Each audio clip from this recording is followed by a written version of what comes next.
You're welcome to Dynamic Educational Hub channel, your answer to the very question.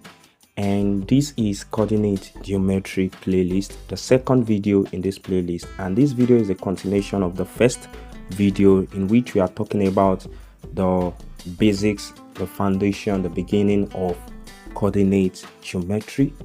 Now, in my previous video, I gave a practice question, which is what you can see here.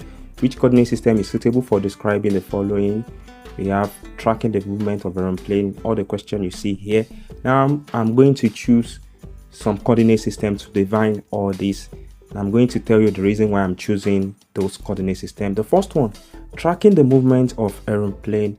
Now if I want to track the movement of aeroplane, which coordinate system will be suitable? If I'm to choose, I'm going to choose spherical coordinate system and cylindrical coordinate system. Why am I choosing spherical coordinate system?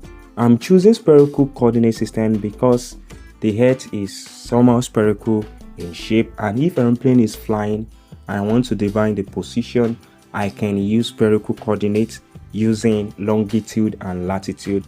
Spherical coordinates can easily be converted to longitude and latitude. So if I have longitude and latitude, I can convert it to spherical coordinates. So spherical coordinates will give me the location of the aeroplane.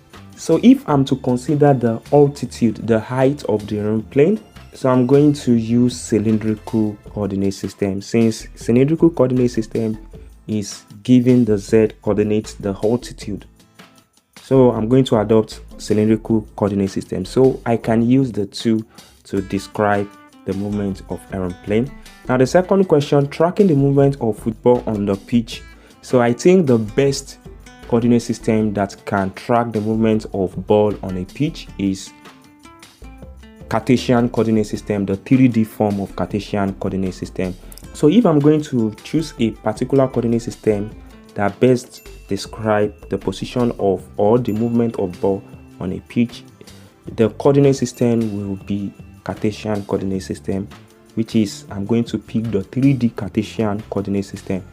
Normally the football pitch is rectangular in shape, so if I'm to give the position, the movement in terms of the height, length and the breadth on the pitch, so I'm going to use the 3D Cartesian coordinate system. And I can also adopt cylindrical coordinate system, but I think 3D Cartesian coordinate system will take care of that. The third question is position of fish in a pond, depending on the kind of pond I have. So if I have cylindrical pond or I have rectangular pond, so if it is cylindrical pond, I can adopt cylindrical coordinate. So if I have a rectangular pond, so a rectangular pond, I'm going to use 3D Cartesian coordinate system to describe the position of fish in a pond. Now lastly, position of text that is written on a paper. This one is quite simple. We have paper and paper is flat, so the surface of paper is 2D. So I'm going to employ 2D Cartesian coordinates, and I can also use 2D polar coordinate system. So if I'm choosing my own coordinates to describe this, so those are the coordinates that I'm going to use to describe all these cases. Which one do you use? You can comment in the comment section. All right, now in this video we are going to learn Cartesian coordinate system properly, so make sure you watch this video to the very end. Now the first thing is you are going to have your graph and you are using a reference frame. Now this is your graph or a mesh. Each box here is just one unit. As usual, you have your y-axis and you have your x-axis. Then you can define each point here. How do you define it? The intersection of your y-axis and x-axis is the origin, which is 0. We used to call it 0, 0. This is the origin. Now let's start with x-axis. Moving along the right hand side, you are going to have integers. So 1, 2, 3 up to 10 here. Moving along the left hand side, you are going to have negative. The first one will be -1, -2, -3, -4, -5 up to this. So here it can be -9 and the likes. Now what about your y-axis? For your y-axis, moving upward, you have 1, 2, 3, and you have 4. Now downward, you are going to have -1, -2, and -3. Now if you look at this very well, this is divided into 4 different parts. So we have this side, we have this side, we have this side, we have this side. This is similar to trigonometry. If you haven't watched my trigonometry video, check out my trigonometry playlist where we have quadrants. Now we have first quadrant. Let me quickly explain first quadrant here. If you are describing any point here in this first quadrant, you will observe that that point will be positive on x-axis and positive on y-axis. That is why you have x, y here.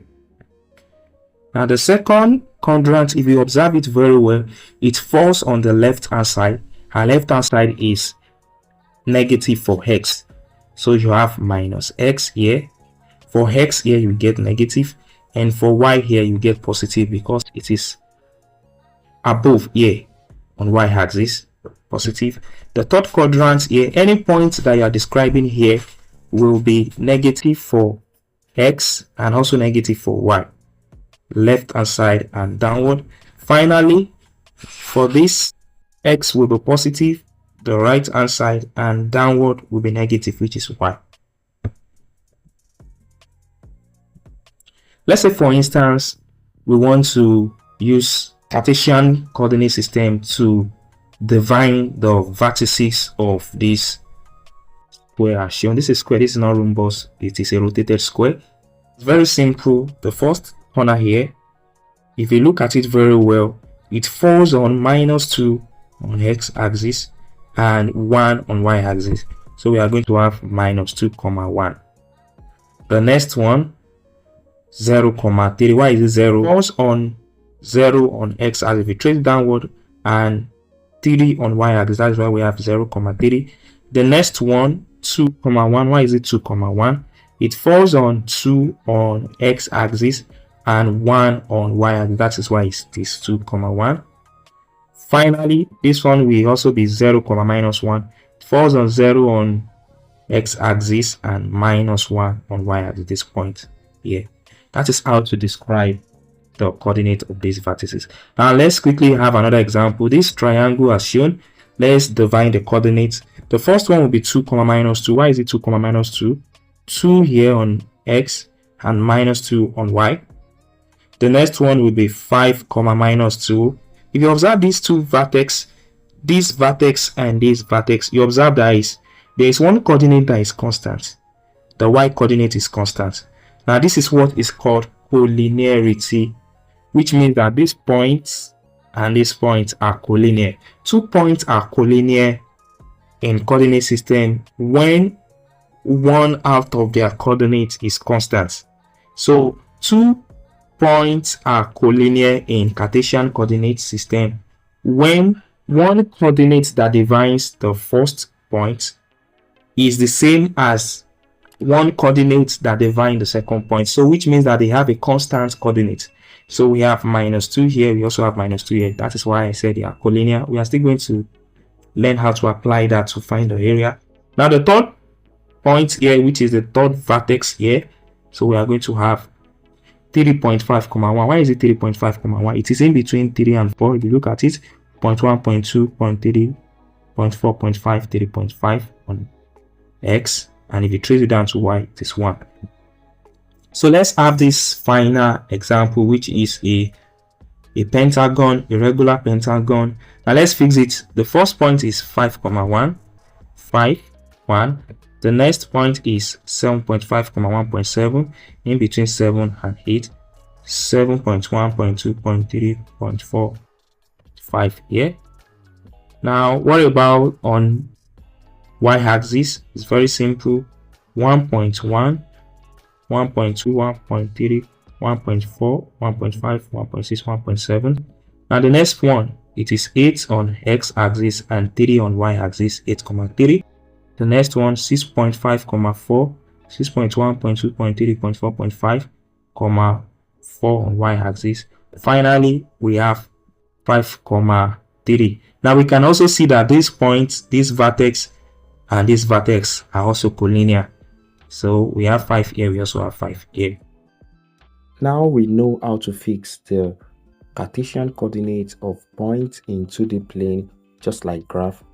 Here is an exciting practice question that will test our knowledge if we have known how to fix the coordinates of the vertices of shape.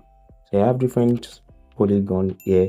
Go ahead and fix the coordinate of the vertices of all these polygon.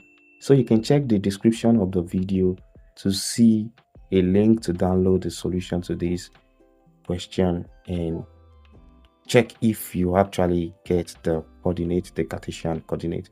So if this is your first time of coming across my channel, kindly subscribe to my channel and click on the notification icon. Comment in the comment section your view about this video. I have various playlists in this channel so you can check them out.